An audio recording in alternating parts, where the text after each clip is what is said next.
Every month, Britain's grid operator publishes a register of everything waiting to plug into the national grid. Almost nobody reads it. We do. As of June 2026, 743 gigawatts of generation and storage hold a contract to connect across 2,217 projects. Only 82 gigawatts of that is built. For every gigawatt on the system today, 8 more are waiting in the queue. This is the Grid Queue update for June 2026, the first in a monthly series.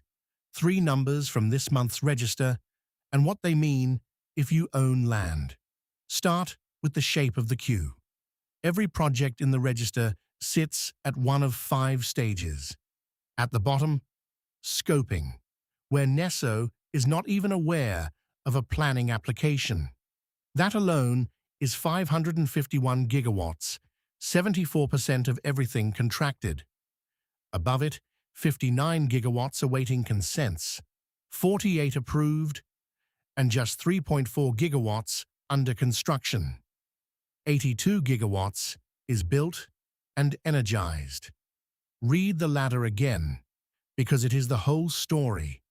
3/4 of Britain's grid queue is speculative, capacity that exists on paper, holding a connection date with no planning application behind it. For years, it cost very little to hold a queue position. So far more was contracted than the network can absorb. That glut is what connections reform is now sorting. How the new first ready, first connected rules work is a separate guide, linked below. Second number, what the queue is made of. Battery storage dominates, 480 gigawatts across more than 1,500 projects, by far the largest technology in the register. Solar is second at 237 gigawatts across 617 projects. Offshore wind, 134. Onshore, 84. Gas, 81. And inside the solar number sits the figure we watch most closely. 94.7% of queued solar is co-located with battery storage. Standalone solar has all but vanished from the pipeline.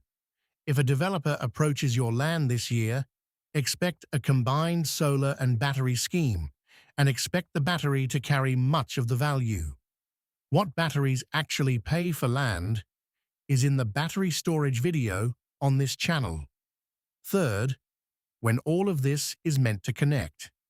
Every unbuilt project carries a contracted connection date, and those dates now run out to 2039. Under 30 gigawatts is dated before 2027. The big years sit deep in the next decade, 89 gigawatts in 2033, 94 in 2037. Of the 661 gigawatts not yet built, more than 520 are dated 2030 or later. That is the queue stretching out. Far more capacity is contracted than the grid can absorb in any one year, so the dates keep slipping into the future. The queue also clusters. The most contracted connection point in Britain is Alverdiscot, a 400 kV substation in North Devon, 18 gigawatts across 19 projects, nearly double its closest rival. Craigiebeck, near Hull, holds 9. Norwich Main, 8.4. Drax, 8.2. These are the corners of the network developers are fighting hardest to reach. One caveat before the takeaway: this register is transmission level. It records the substation each project connects to, not where the land is. It is a national picture, never a postcode lookup. So, the takeaway for landowners: 551 gigawatts of speculative capacity is chasing limited network headroom, which means a deliverable grid connection, not acreage, is the scarce asset. It is what a developer is really paying for when they option land. A modest field near real capacity beats a bigger one behind a crowded substation. Every figure in this episode lives on our free data page, linked below, rebuilt from the NESO register each time it updates. Quote it with a link.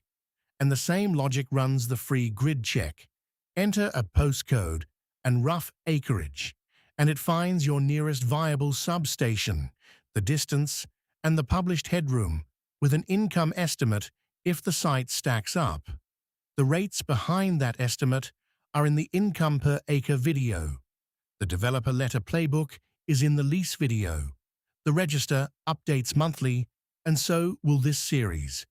Next update, July. Until then, check the grid first.